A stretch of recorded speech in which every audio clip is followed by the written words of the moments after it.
दोस्तों नमस्कार। आप सभी का स्वागत है आपके अपने यूट्यूब चैनल एग्जाम स्कैनिया पर। दोस्तों आज की इस वीडियो में हम आप सभी की 17 और 18 फरवरी की यूपी पुलिस कांस्टेबल भर्ती परीक्षा की तैयारी के लिए यूपी जीके यानी उत्तर प्रदेश जीके के टॉप मोस्ट इंपॉर्टेंट क्वेश्चंस का पार्ट 2 लेकर के आए हैं, जो आप सभी की परीक्षा की दृष्टि से बहुत ही इंपॉर्टेंट है। दोस्तों वीडियो में आगे बढ़ने से पहले छोटी सी रिक्वेस्ट है कि प्लीज वीडियो को लाइक करें, दोस्तों में शेयर करें। जितने भाई बहन चैनल पे पहली बार विजिट कर रहे हैं प्लीज चैनल को सब्सक्राइब करके बेल आइकन जरूर दबाएं आगे की तैयारी को फ्री ऑफ कॉस्ट जारी रखने के लिए। तो आइए साथियों शुरू करते हैं आज का यूपी स्पेशल का पार्ट 2 का ये वीडियो, जिसके अंतर्गत 100 टॉप इंपॉर्टेंट क्वेश्चंस को इंक्लूड किया गया है। देख लेते हैं आज के वीडियो का पहला प्रश्न। पहला प्रश्न है दोस्तों, उत्तर प्रदेश में किस स्थल से सोहन संस्कृत अर्थात पाषाण संस्कृत के उपकरण प्राप्त हुए हैं? राइट आंसर इस प्रश्न का होगा दोस्तों ऑप्शन नंबर ए, बेलन घाटी से पाषाण संस्कृति के उपकरण प्राप्त हुए हैं। अगला प्रश्न है, उत्तर प्रदेश को प्राचीन काल में क्या कहा जाता था? तो राइट आंसर होगा इस प्रश्न का ऑप्शन नंबर डी, अर्थात ब्रह्मर्षि देश और मध्य देश के नाम से इसे जाना जाता था। अगला प्रश्न है, वर्धन वंश के बाद कन्नौज पर किस शक्तिशाली शासक का शासन स्थापित हुआ? राइट आंसर इस प्रश्न का होगा ऑप्शन नंबर डी, उदय वर्मन का। अगला प्रश्न है दोस्तों, कन्नौज के लिए 200 वर्षों तक चला त्रिपक्षीय संघर्ष निम्न में से किस वंश के शासनकाल में आरंभ हुआ? तो राइट आंसर इसका बनेगा ऑप्शन नंबर सी, चोल वंश। अगला प्रश्न देखते हैं दोस्तों, निम्नलिखित में से कौन अवध का प्रथम नवाब था? राइट आंसर बनेगा ऑप्शन नंबर बी, शहादत खां अवध के प्रथम नवाब थे। अगला प्रश्न है, अवध का कौन सा नवाब नादिर शाह द्वारा दिल्ली में बंदी बना लिया गया? राइट आंसर होगा इस प्रश्न का ऑप्शन नंबर ए, शहादत खां। अगला प्रश्न है दोस्तों, गाजियाबाद जनपद में आलमगीरपुर से प्राप्त पुरातत्वीय सामग्री प्रतिबिंबित करती है, किसे प्रतिबिंबित करती है? तो दोस्तों हड़प्पा संस्कृति को प्रतिबिंबित करती है। राइट आंसर ऑप्शन ए होगा। अगला प्रश्न है, उत्तर प्रदेश की ऐतिहासिक पुरातात्विक एवं कलात्मक निधि की देखरेख करने के लिए स्थापित संस्कृत विभाग के कार्यों में कौन सा सम्मिलित नहीं है? राइट आंसर होगा ऑप्शन नंबर डी, उसकी बिक्री जो है ये सम्मिलित नहीं है। अगला प्रश्न है, उत्तर प्रदेश राज्य का भूभाग भूगर्भिक दृष्टि से निम्न में से किसका हिस्सा है? राइट आंसर होगा option number C, Gondwana land का हिस्सा है। अगला प्रश्न है दोस्तों, उत्तर प्रदेश राज्य के उत्तरी भाग में स्थित हिमालय पर्वत श्रृंखलाओं का निर्माण निम्न में से किस शैल से हुआ है? राइट आंसर होगा ऑप्शन नंबर डी, टर्शियरी शैल समूहों से हुआ है। अगला प्रश्न है, निम्न में कौन किसी स्थान विशेष की जलवायु को प्रभावित करने वाला कारक है? ऑप्शन ए अक्षांश, ऑप्शन बी समुद्र तल से ऊंचाई, ऑप्शन सी वन। तो राइट आंसर होगा आपका ऑप्शन नंबर डी, ये सभी। अगला प्रश्न देखते हैं दोस्तों, किसी क्षेत्र विशेष के अफवाह तंत्र को निम्न में कौन सा कारक प्रभावित नहीं करता है? तो राइट आंसर इसका होगा ऑप्शन नंबर डी, तापमान जो है ये प्रभावित नहीं करता है। अगला प्रश्न है, उद्गम स्थलों के आधार पर उत्तर प्रदेश की नदियों को कितने वर्गों में बांटा गया है? राइट आंसर होगा ऑप्शन नंबर बी, 3 वर्गों में बांटा गया है। अगला प्रश्न है दोस्तों, राकड़ मिट्टी उत्तर प्रदेश में कहां पाई जाती है? इंपॉर्टेंट क्वेश्चन है दोस्तों। तो इस प्रश्न का right answer option number B होगा, पर्वतीय व पठारी ढालों पर। अगला प्रश्न है, उत्तर प्रदेश में कौन सी मिट्टी सर्वाधिक क्षेत्र में पाई जाती है? तो इस प्रश्न का जो राइट आंसर बनेगा वो आपका ऑप्शन नंबर बी, जलोढ़ दोमट मिट्टी। अगला प्रश्न है, उत्तर प्रदेश के तराई क्षेत्र में पाए जाते हैं किस प्रकार के वन पाए जाते हैं? तो इसका राइट आंसर आप सभी को बताना है। राइट आंसर ऑप्शन ए होगा, उष्ण कटिबंधीय नम पर्णपाती वन। अगला प्रश्न है, उत्तर प्रदेश के राज्य के मध्य पूर्वी एवं पश्चिमी मैदानों में विस्तार है, किस प्रकार के वनों का विस्तार है? तो right answer option number B होगा, उष्ण कटिबंधीय पर्णपाती शुष्क वनों का विस्तार है। अगला प्रश्न है, भारत में सर्वाधिक गेहूं उत्पादन करने वाला राज्य कौन सा है? राइट आंसर होगा आपका option number A, Uttar Pradesh. अगला प्रश्न है, उत्तर प्रदेश राज्य में उगाई जाने वाली कौन सी फसल का उपयोग आजकल शरबत, स्टार्च एवं ग्लूकोज बनाने में किया जाता है? राइट आंसर होगा ऑप्शन नंबर ए, मक्का। अगला प्रश्न है दोस्तों, निम्न में से किस नगर को उत्तर भारत का मैनचेस्टर कहा जाता है? इस प्रश्न का राइट आंसर क्या बनेगा? राइट आंसर बनेगा ऑप्शन नंबर सी, कानपुर। अगला प्रश्न है, सूती वस्त्र उद्योग की दृष्टि से उत्तर प्रदेश का भारत में कौन सा स्थान है? राइट आंसर यहां पर है ऑप्शन नंबर सी, तृतीय स्थान है। अगला प्रश्न है, देश की सबसे बड़ी जनसंख्या किस राज्य में निवास करती है? राइट आंसर इस प्रश्न का बनेगा option number B, Uttar Pradesh. अगला प्रश्न है, उत्तर प्रदेश राज्य की कुल जनसंख्या कितनी है? राइट आंसर इस प्रश्न का बनेगा आपका ऑप्शन नंबर सी 19,98,12,341। ये 2011 की जनगणना के अनुसार है। अगला प्रश्न है, उत्तर प्रदेश विधानमंडल की स्थापना कब हुई? इस प्रश्न का जो राइट आंसर बनेगा वो बनेगा ऑप्शन नंबर ए 1887 ईस्वी में। अगला प्रश्न है, उत्तर प्रदेश से राज्यसभा के कितने सदस्य चुने जाते हैं? इंपॉर्टेंट क्वेश्चन है दोस्तों, तो इस प्रश्न का right answer option number A बनेगा 31 सदस्य जो हैं वो चुने जाते हैं। अगला प्रश्न है, उत्तर प्रदेश में त्रिस्तरीय पंचायती राज व्यवस्था निम्न में से किस समिति की अनुशंसा पर लागू की गई? राइट आंसर होगा इस प्रश्न का ऑप्शन नंबर ए बलवंत राय मेहता समिति। अगला प्रश्न है, भारत का सबसे लंबा राष्ट्रीय राजमार्ग उत्तर प्रदेश के किस स्थान से आरंभ होता है? राइट आंसर होगा ऑप्शन नंबर ए वाराणसी। अगला प्रश्न है दोस्तों, उत्तर प्रदेश से गुजरने वाला सबसे लंबा राष्ट्रीय राजमार्ग कौन सा है? इस प्रश्न का राइट आंसर बनेगा आपका ऑप्शन नंबर बी NH2। अगला प्रश्न है, उत्तर प्रदेश में जिला स्तर पर नियोजन कार्य हेतु कार्यरत कौन सी समिति है? तो राइट आंसर है इसका ऑप्शन नंबर बी नियोजन एवं अनुश्रवण समिति। अगला प्रश्न है दोस्तों, उत्तर प्रदेश में नियोजन प्रक्रिया के शीर्ष स्तर पर कौन सी समिति है? तो राइट आंसर यहां पर बनेगा ऑप्शन नंबर सी राज्य योजना आयोग। अगला प्रश्न है, उत्तर प्रदेश में पहली खनिज नीति की घोषणा कब हुई? इंपॉर्टेंट क्वेश्चन है दोस्तों, मार्क कीजिएगा इसे। Right answer option number D है 1974 ईस्वी। अगला प्रश्न है, उत्तर प्रदेश का कौन सा क्षेत्र चूना पत्थर के उत्पादन के लिए विख्यात है? राइट आंसर बनेगा ऑप्शन नंबर सी विंध्याचल क्षेत्र। अगला प्रश्न देखते हैं, राष्ट्रीय ताप विद्युत निगम द्वारा उत्तर प्रदेश राज्य में पहला संयंत्र किस स्थान पर लगाया गया? राइट आंसर बनेगा इस प्रश्न का ऑप्शन नंबर बी सिंगरौली। अगला प्रश्न देखते हैं, अगला प्रश्न है, उत्तर प्रदेश राज्य के किस स्थान पर परमाणु विद्युत संयंत्र स्थापित किए गए हैं? राइट आंसर होगा आपका ऑप्शन नंबर ए नरौरा। अगला प्रश्न देखते हैं, उत्तर प्रदेश सरकार द्वारा राज्य विकास परिषद का गठन कब किया गया? राइट आंसर बनेगा ऑप्शन नंबर ए 7 अक्टूबर 2003 को। अगला प्रश्न है, उत्तर प्रदेश सरकार द्वारा राज्य योजना आयोग का गठन कब किया गया? राइट आंसर बनेगा ऑप्शन नंबर डी 1971 ईस्वी। अगला प्रश्न है, उत्तर प्रदेश में सुख उन्मुख क्षेत्रीय विकास कार्यक्रम की शुरुआत कब हुई? राइट आंसर क्या बनेगा ऑप्शन नंबर सी 1975 ईस्वी में। अगला प्रश्न है साथियों, उत्तर प्रदेश में काम के बदले अनाज योजना का सूत्रपात किस वर्ष हुआ? राइट आंसर बनेगा ऑप्शन नंबर सी 1977 ईस्वी में। अगला प्रश्न है, उत्तर प्रदेश का कौन सा व्यापार कर जोन अधिकतर व्यापार कर के संग्रह करता है? राइट आंसर होगा ऑप्शन नंबर ए गाजियाबाद। अगला प्रश्न है, उत्तर प्रदेश में मूल्यवर्धित कर अर्थात वैट कब लागू हुआ? राइट आंसर बनेगा ऑप्शन नंबर बी 1 जनवरी 2008 से। अगला प्रश्न है, लोक नृत्य राहुला का संबंध उत्तर प्रदेश के निम्न में से किस एक क्षेत्र से है? राइट आंसर बनेगा इस प्रश्न का ऑप्शन नंबर डी बुंदेलखंड क्षेत्र से संबंधित है राहुला नृत्य। अगला प्रश्न है, निम्नलिखित में से कौन सा उत्तर प्रदेश का लोक नृत्य नहीं है? राइट आंसर होगा आपका option number D Muria Uttar Pradesh का लोक नृत्य नहीं है। अगला प्रश्न है, भारत में सबसे अधिक विश्वविद्यालय किस राज्य में स्थित हैं? राइट आंसर बनेगा आपका option number A Uttar Pradesh. अगला प्रश्न देखते हैं, उत्तर प्रदेश में निम्नलिखित में से कहाँ कृषि विश्वविद्यालय है? राइट आंसर इसका बनेगा आपका ऑप्शन नंबर सी फैजाबाद में है। अगला प्रश्न है, रामचरितमानस की रचना किसने की थी? तो राइट आंसर बनेगा इस प्रश्न का, आप जानते हैं सभी लोग, ऑप्शन नंबर डी तुलसीदास। अगला प्रश्न है, रामचरितमानस की रचना किस भाषा में की गई है? इस प्रश्न का राइट आंसर जो बनेगा वो आपका बनेगा ऑप्शन नंबर बी अवधी में रामचरितमानस की रचना की गई है। अगला प्रश्न है, उत्तर प्रदेश से निकलने वाला पहला हिंदी समाचार पत्र कौन था? राइट आंसर इसका बनेगा आप सभी का ऑप्शन नंबर ए बनारस अखबार।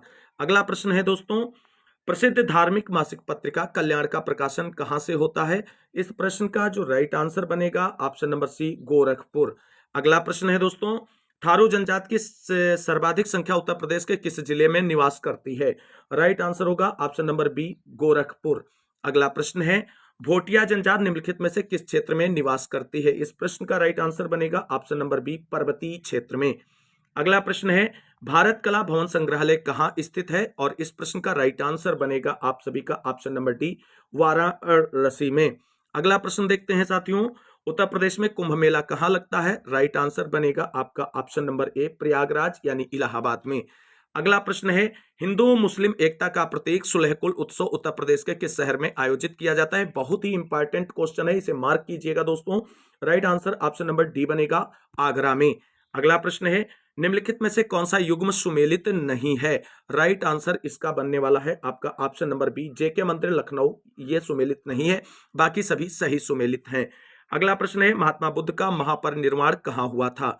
राइट आंसर आपका बनेगा ऑप्शन नंबर सी, कुशीनगर। अगला प्रश्न देखते हैं, जैन धर्म के तीर्थंकर पार्श्वनाथ, संभरनाथ तथा चंद्रप्रभा का जन्म कहाँ हुआ था? बहुत ही इंपॉर्टेंट क्वेश्चन बनता है जैन धर्म से। राइट आंसर होगा आपका option number D, Uttar Pradesh. अगला प्रश्न है, बुद्ध ने प्रथम उपदेश कहाँ दिया था? इस प्रश्न का आंसर आप सभी लोग जानते हैं, फटाफट कमेंट करें। Option number A, Sarnath. अगला प्रश्न देखते हैं, उत्तर प्रदेश के निम्न में किस स्थल से नवपाषाण कालीन साक्ष्य प्राप्त हुए हैं? राइट आंसर इस प्रश्न का होगा ऑप्शन नंबर डी, उपरोक्त सभी, अर्थात कोल्डिहवा, महगढ़ा और पंचोह, इन सभी से नवपाषाण कालीन साक्ष्य जो हैं वो प्राप्त हुए हैं। अगला प्रश्न है, उत्तर प्रदेश के किस स्थल से ताम्रपाषाणिक संस्कृति के प्रमाण मिले हैं? राइट आंसर आपका होगा ऑप्शन नंबर डी, अर्थात खैराडीह और नौहान से ताम्रपाषाणिक संस्कृति के प्रमाण मिले हैं। अगला प्रश्न देखते हैं, आल्हा उदल संबंधित थे, कहां से संबंधित थे? राइट आंसर आपका बनेगा ऑप्शन नंबर सी, महोबा से संबंधित थे।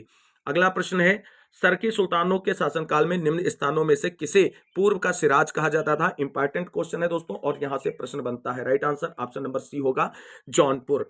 अगला प्रश्न है, अवध राज्य के बारे में अधोलिखित में से क्या सत्य है, उस पर चर्चा कीजिए। राइट आंसर आपका बनेगा ऑप्शन नंबर डी, उपयुक्त तीनों कथन सत्य हैं। अगला प्रश्न है, लखनऊ अवध के नवाबों की राजधानी कब बनी? तो राइट आंसर होगा 1775 के बाद, यानी ऑप्शन नंबर बी। अगला प्रश्न है, निम्नलिखित में से कौन सा नगर शंकराचार्य द्वारा हिंदू धर्म की पुनर्स्थापना का स्थान है? राइट आंसर होगा आपका ऑप्शन नंबर ए, बद्रीनाथ। अगला प्रश्न है साथियों, निम्नलिखित में से कौन उत्तर प्रदेश में बौद्ध परिपथ का भाग नहीं है? राइट आंसर बनेगा आपका ऑप्शन नंबर सी, लखनऊ। अगला प्रश्न देखते हैं, उत्तर प्रदेश राज्य में गंगा यमुना के मध्यवर्ती क्षेत्र में किस प्रकार की चट्टानें पाई जाती हैं? राइट आंसर आपका बनेगा ऑप्शन नंबर बी, रवेदार चट्टानें पाई जाती हैं। अगला प्रश्न है, उत्तर प्रदेश निम्नलिखित में से किन अक्षांशों व देशांतरों के मध्य स्थित है? तो राइट आंसर इसका बनने वाला है ऑप्शन नंबर डी, यानी जो ये अक्षांशीय विस्तार और देशांतरी विस्तार दिए गए हैं, इसमें किसी के अंतर्गत उत्तर प्रदेश नहीं आता है, इसलिए राइट आंसर होगा ऑप्शन नंबर डी। अगला प्रश्न है, उत्तर प्रदेश में सर्वाधिक औसत तापमान किस क्षेत्र में पाया जाता है? राइट आंसर आपका बनेगा ऑप्शन नंबर बी, बुंदेलखंड क्षेत्र। अगला प्रश्न है, उत्तर प्रदेश राज्य में किस महीने में लू जैसी हवाएं चलती हैं? राइट आंसर होगा आपका ऑप्शन नंबर सी, मई और जून में। अगला प्रश्न है दोस्तों, निम्न में उत्तर प्रदेश में बहने वाली कौन सी नदी हिमालय से नहीं निकलती है, यह पूछा गया है। Right answer option number C है, रिहंद नदी हिमालय से नहीं निकलती है। अगला प्रश्न है, उत्तर प्रदेश में बहने वाली किस नदी का उद्गम स्थल गंगा के मैदानी भाग में नहीं है? राइट आंसर इसका आपका बनेगा ऑप्शन नंबर ए, चंबल जो है ये मैदानी भाग से नहीं बहती, बाकी गोमती आप सभी लोग जानते हैं जिसके किनारे लखनऊ स्थित है, और ये पीलीभीत के फुलहार झील से इसका उद्गम स्थल है। अगला प्रश्न है, उत्तर प्रदेश राज्य में यमुना के बीहड़ों में कौन सी मृदा पाई जाती है? राइट आंसर बनेगा आपका ऑप्शन नंबर ए, पड़वा मृदा पाई जाती है। अगला प्रश्न है, उत्तर प्रदेश राज्य में निम्न में से किसे करेल कपास मृदा कहा जाता है? राइट आंसर बनेगा आपका ऑप्शन नंबर बी, रेगुर मिट्टी को कहा जाता है। अगला प्रश्न है, उत्तर प्रदेश में सामाजिक वानिकी योजना कब आरंभ हुई? राइट आंसर इस प्रश्न का बनेगा ऑप्शन नंबर डी, 1976 ईस्वी में। अगला प्रश्न है, भारत के प्रथम वन्यजीव परिरक्षण संस्थान की स्थापना किस राज्य में की गई? राइट आंसर आपका बनेगा option number A, Uttar Pradesh में। अगला प्रश्न है, निम्न में किसके उत्पादन में उत्तर प्रदेश का प्रथम स्थान है? राइट आंसर यहां पर बनेगा आपका ऑप्शन नंबर ए, गन्ना के उत्पादन में उत्तर प्रदेश का प्रथम स्थान है। अगला प्रश्न है, मूंगफली की कृषि किस प्रकार की भूमि पर की जाती है? यहां पर राइट आंसर आपका बनने वाला है ऑप्शन नंबर ए, शुष्क भूमि पर की जाती है। अगला प्रश्न है दोस्तों, उत्तर प्रदेश राज्य की सबसे लंबी नहर कौन सी है? तो राइट आंसर होगा ऑप्शन नंबर सी, शारदा नहर उत्तर प्रदेश की सबसे लंबी नहर है दोस्तों।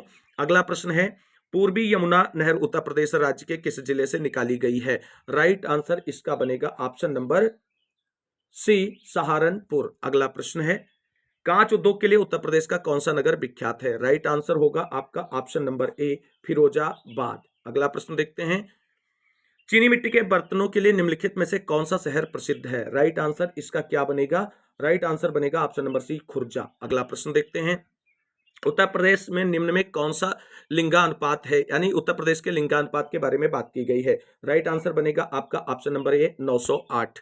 अगला प्रश्न है उत्तर प्रदेश में जनघनत्व कितना है, तो राइट आंसर आपका बनेगा यहां पर ऑप्शन नंबर बी 828। अगला प्रश्न देखते हैं साथियों, लोकसभा है तो उत्तर प्रदेश से निर्वाचित संसद सदस्यों की कुल संख्या कितनी। बहुत ही अच्छा क्वेश्चन है, आप सभी लोग इसका आंसर कमेंट करें।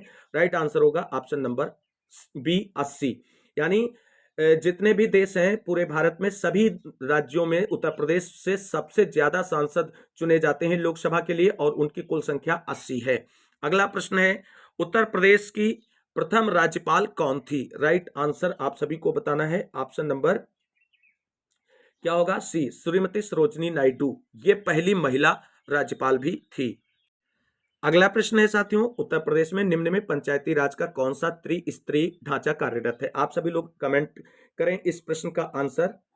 तो इस प्रश्न का जो राइट आंसर बनेगा ऑप्शन नंबर बी बनेगा, यानी सबसे निम्न स्तर पर ग्राम पंचायत, फिर क्षेत्र पंचायत और उसके बाद जिला पंचायत होती, और यही त्रिस्तरीय मॉडल जो है उत्तर प्रदेश में लागू है।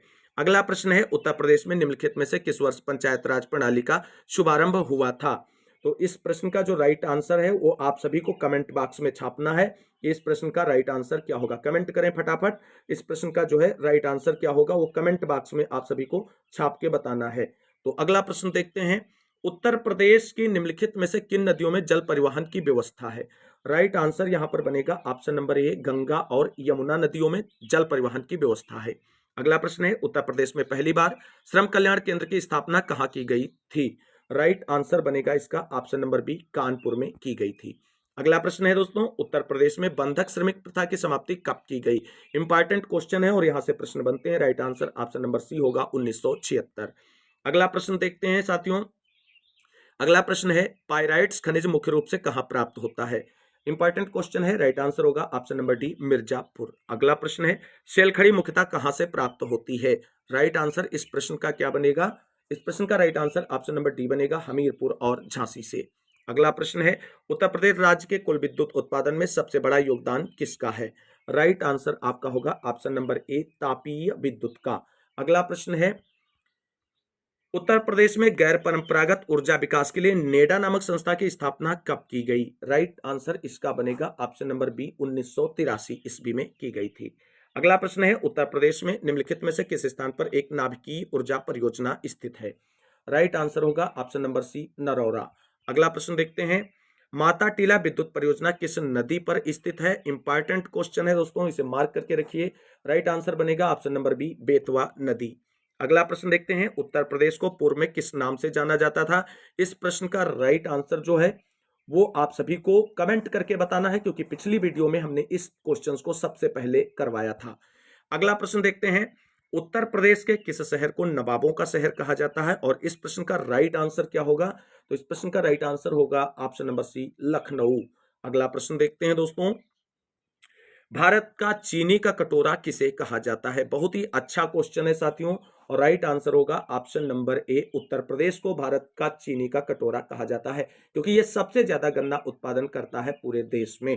गन्ना उत्पादन में उत्तर प्रदेश का प्रथम स्थान है। दोस्तों आज के वीडियो का अंतिम प्रश्न है, किस शहर को भारत का चमड़ा शहर कहा जाता है। बहुत ही अच्छा क्वेश्चन है और राइट आंसर इस प्रश्न का होगा ऑप्शन नंबर डी, यानी कानपुर को भारत का चमड़ा शहर कहा जाता है।